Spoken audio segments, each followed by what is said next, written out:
There's less than 500 people in Alberta, in Andrew. The name of the city is Andrew. Andrew, I think Woodford was the man who was a. I was walking down the road and I saw a donkey.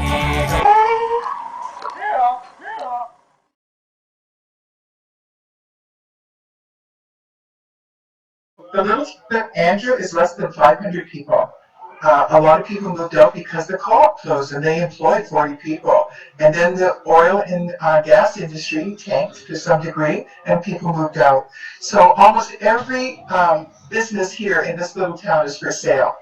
And many houses are for sale. You can buy a house here. It needs work, but it's $70,000. And the mortgage payment is less than $350. So and one of the women that was on your call last Tuesday, she's a teacher in the Native communities with the Native people, and she offered us her fifth wheeler to move it here so that when we bring people to this little town to work on our project, we have a place that we can put people. You can also rent little apartments here for just a few $100s a month in a building that used to be a senior center, and now a man bought it, and he turned that into small apartments. It has the cafeteria and that in it, like a senior center, but it's really a private apartment building now. So our workers also could go there. We have room inside our building for 4 workers to actually live inside the building. So right now we have security people here, maintenance people here, and me. I'm working in management and operations and fundraising. And I was walking down the road and I saw a donkey.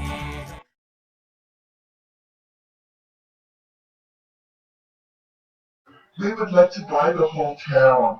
The whole town is for sale for around most of it for $6 million. Of course, we need to renovate it.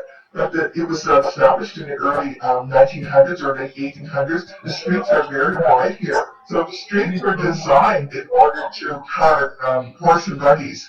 So you can just imagine festivals here in the streets. You can imagine a music festival. You can imagine a writers festival. The writers of the future. I was so inspired, Karen, by your exercise you did the other night. How our people were talking about what they think the future will look like in 2030. And, we could have a contest and have the writers come.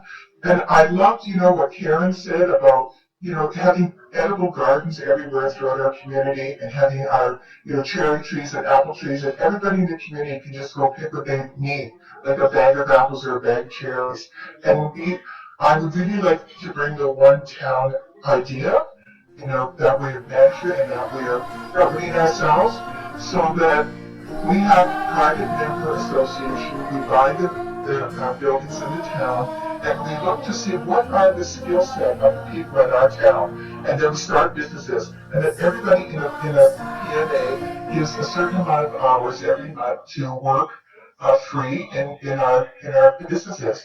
And then whatever we produce, 1/3 of it will go to the people free. So you won't need money to buy the food that we're producing. It will be yours free. And then 2/3 of what our produce is, we will sell or we will export that to other people. There's going to be a tremendous need for food. We all know that. Every one of us. We've got to grow our own food. We've got to secure our own food supply, our own water supply.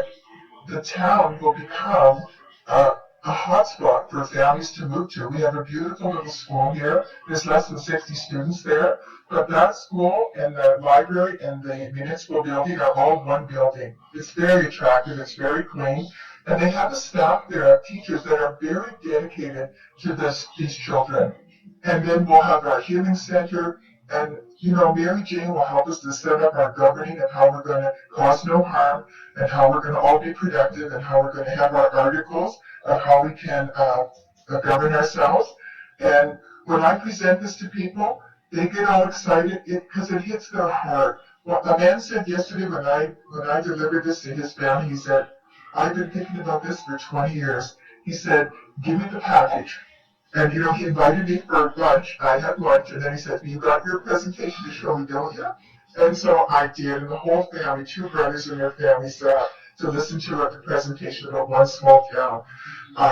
We had a luncheon on Saturday for the teacher that came to hear us from northern communities, and she said, I'm thinking of moving here. Mary Jane said, I just love the idea. Laura Jane, sorry, I mixed up her name. So there's so much excitement for this project. There's so much potential. A lawyer called me and said that they have mobile hospitals, they have mobile dental units, and so the possibilities of how to live and how to prosper, how we don't need money, so much money in the future, how we are going to change commerce without fighting, the government. Other people have done this for years. The Hutterites and the Mennonites, they've done this for years. And now this will be a community that isn't based on religion. It's based on people conscientiously coming together and intending to grow great food, to have a great life, to enjoy life, to have a safe community for their children, and a place where we can handle our differences, with consensus and in a circle where we discuss it and where we all decide what's the best thing that we should do for our community and our people and our children for the future.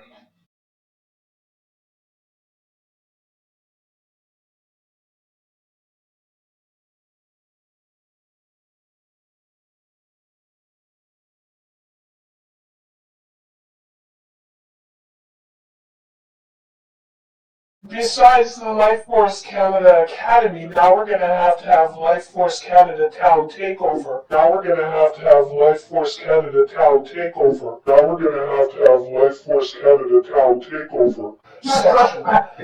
And we'll be listing all the towns that we can take over and create as sovereigns, and we'll have role models like Andrew and other role models across the country and build a template for how to take over a town and then make it sovereign.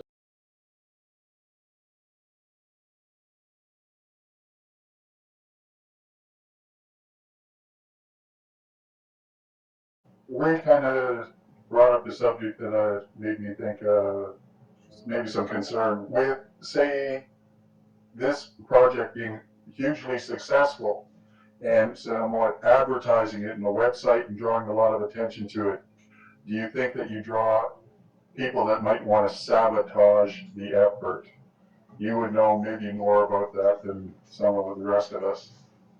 Yeah, it was a concern at the beginning, we said a couple years ago anyways, but hasn't been an issue for us. My question was actually more so I could research it, but I hadn't considered the other side of it, but yeah, it's an interesting point to think about anyways.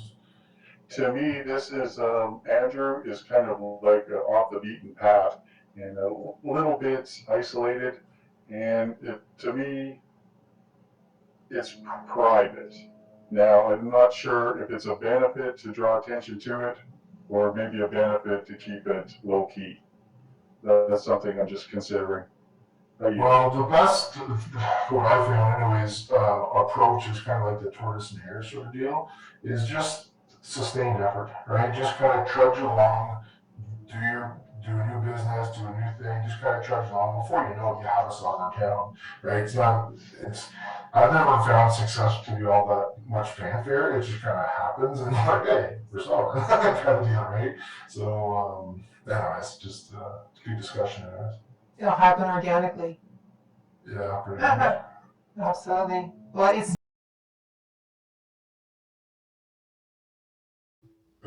Thanks, Wendy, for the presentation. I just had a couple questions, if it's all right. Sure. If you're starting and not buying the whole town, is there any hiccups with the current municipality, and how's that been, and what's your vision on that? So the deputy mayor is a master gardener. He's a young man with a family, quite a large family. I think he married a lady with children. what? And he's a master gardener, so he's very enthusiastic about, the indoor gardening. And he has a whole library, he said, of books on gardening. And he plows our lot for us. And so far, he's been very welcoming. And we meet with the seniors for coffee on Wednesdays, and I'm going to present this idea to them about revitalizing this little community with the one town. This project, this community was basically Ukrainian community, So the Ukrainian people are very hardworking. They're very family oriented. They have created a lot of great farms and businesses here. A lot of them are just like me. They're in their senior years now. And we would like to show them this presentation about revitalizing and turning this town into a new commerce, the one small town. So far, I've only been here a week, but my intention is to get consensus from the people. The deputy mayor invited me to write an article for their little newspaper, which I'll do, and give them our idea. And I want to meet with them. I asked them I'm going to invite them to an open house here at the facility where we, give them a nice little meal and where we present to them our idea of one small town and an intentional community. I was walking down the road and I saw a donkey. I was walking down the road and I saw a donkey.